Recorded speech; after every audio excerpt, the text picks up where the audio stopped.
കൊട്ടാരക്കര മീഡിയയിലേക്ക് സ്വാഗതം. നമ്മളിപ്പോൾ നിൽക്കുന്ന കൊട്ടാരക്കര ആർട്ട് ഫെസ്റ്റ് 2025 വാദ്യാഘോഷം എന്ന പരിപാടിയുടെ വേദിയിലാണ്. ഇവിടെയാണ് മട്ടന്നൂർ ശങ്കരൻകുട്ടിയുടെ തായമ്പ ആരംഭിക്കുന്നത്. എന്തായാലും നമുക്ക് ഇവിടുത്തെ കലാപ്രകടനങ്ങൾ, കലാവിരുന്നുകൾ ആസ്വദിക്കാം.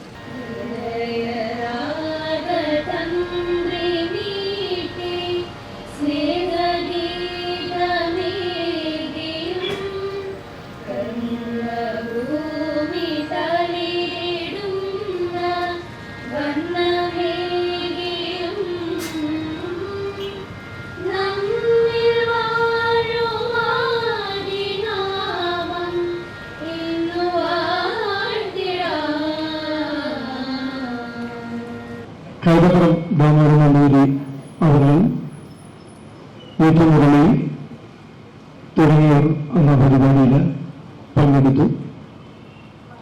KPSCയുടെ നാടകം ഉണ്ടായിരുന്നു. നാൻസിയുടെ നൃത്തം ഉണ്ടായിരുന്നു. അങ്ങനെ സംഗീത നൃത്ത നാടക മേഖലയാണ് നമ്മൾ 1ാം വർഷം അഡ്രസ് ചെയ്തത്. അതിനുശേഷം നമ്മൾ അതേ വർഷം തന്നെ ഭാസ്കരൻ ജന്മശതാബ്ദി ആഘോഷവുമായി ബന്ധപ്പെടുത്തി ഒക്ടോബർ 26-ാം തീയതി ഭാസ്കരൻ മാഷിന്റെ അമൂല്യമായ സംഭാവനകളെ മുൻനിർത്തിക്കൊണ്ടുള്ള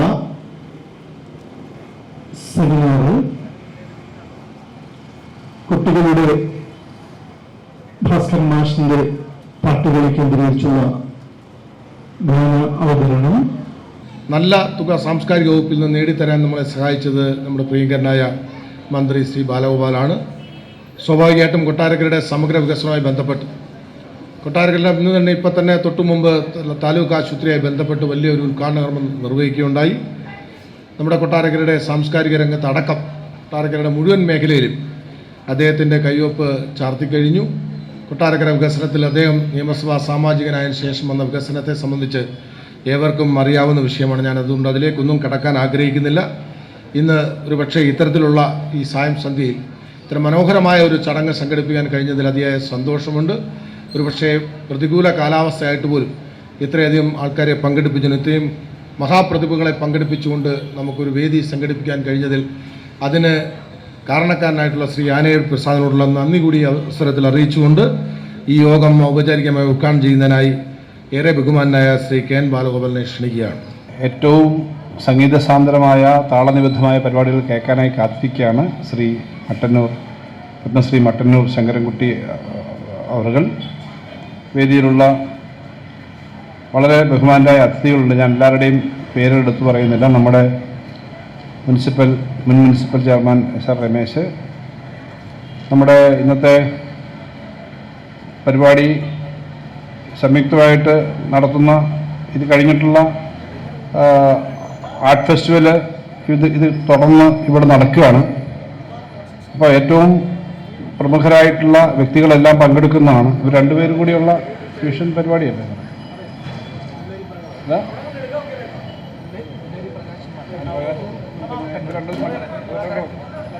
ശ്രീ പ്രകാശ് ഇവിടെ എത്തിയിട്ടുണ്ട്. അപ്പം ഏറ്റവും പ്രധാനപ്പെട്ട പരിപാടി 1-2 ചെറിയ ഭാഗമെങ്കിലും കേൾക്കണമെന്ന് ഞാനും ആഗ്രഹിക്കുന്നതാണ്. അപ്പോൾ അതുകൊണ്ട് ഞാൻ സംസാരിച്ച് നീട്ടുന്നില്ല. അവർ രണ്ടും കൂടെയുള്ള ഫ്യൂഷനാണ്.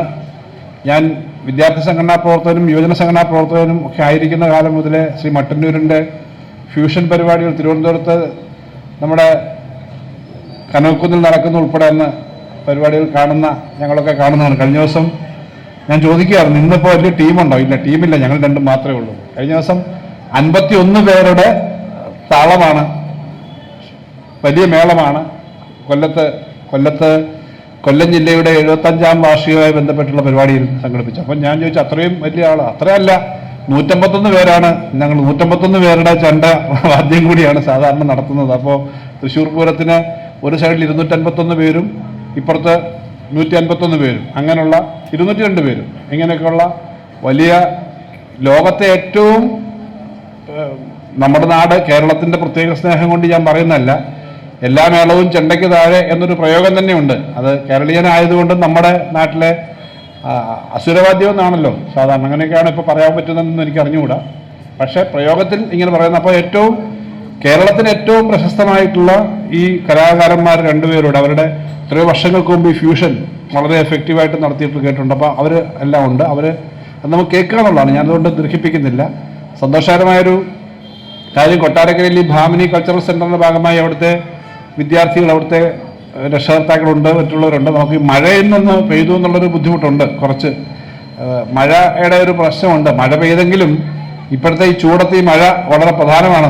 പ്രകൃതി നമ്മുടെ ഈ പരിപാടിക്ക് വളരെ നല്ല ഒരു പിന്തുണയാണ് തന്നത്. പക്ഷെ പ്രായോഗികമായി മഴയുടെ വെള്ളത്തിൻ്റെ ഒക്കെ പ്രശ്നമുണ്ട്.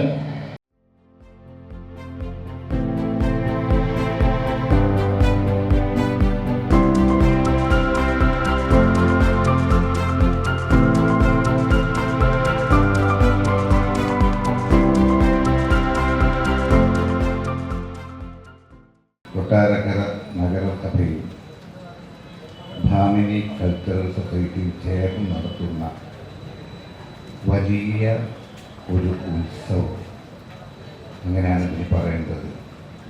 പങ്കാളിത്തം അല്പം കുറവാണെങ്കിലും പങ്കെടുക്കുന്നവരെല്ലാം തന്നെ ഇത്തരം കാര്യങ്ങളിൽ ഇഷ്ടത്തോടുകൂടി, സ്നേഹത്തോടുകൂടി, സന്തോഷത്തോടുകൂടി വരുന്നു എന്ന കാര്യം ഒരുപാട് സന്തോഷം നമ്മളിലും ഉണ്ടാക്കുന്നു. തീർച്ചയായും ഇത്തരം കാര്യങ്ങൾ ഇവിടെ സ്വാഗതം ആശംസിച്ച ശ്രീ പ്രസാദ് ഇവിടെ സൂചിപ്പിച്ചു. എന്താണ് കലയുടെ ധർമ്മം, എന്താണ് അതിൻ്റെ ആവശ്യം? മനുഷ്യ മനസ്സുകളെ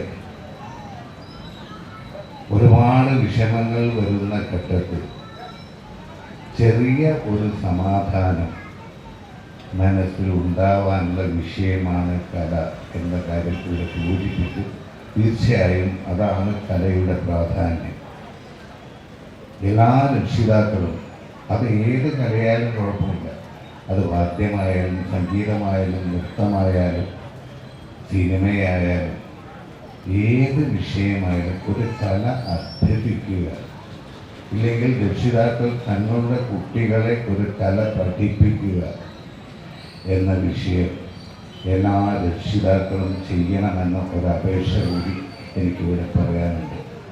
ബഹുമാനപ്പെട്ട മന്ത്രി ശ്രീ ബാലഗോപാലൻ അവർകൾ, പ്രിയപ്പെട്ട ബാലേട്ടൻ, അതുപോലെ മുനിസിപ്പാലിറ്റി ചെയർമാൻ, മറ്റ് ഒഫീഷ്യൽസ്, അതിൽ ഞങ്ങളെ ഇവിടെ എത്തിക്കാൻ കാരണഭൂതനായ ഞങ്ങളുടെ പ്രിയപ്പെട്ട പ്രസാദേട്ടൻ, മറ്റു ഭാമിനി കൾച്ചർ സൊസൈറ്റിയുടെ ഭാരവാഹികൾ, ഒപ്പം ഞങ്ങളെ എന്നും പ്രോത്സാഹിപ്പിക്കുന്ന പ്രിയപ്പെട്ട സംഗീത ആസ്വാദകരെ, എല്ലാവർക്കും നമസ്കാരം.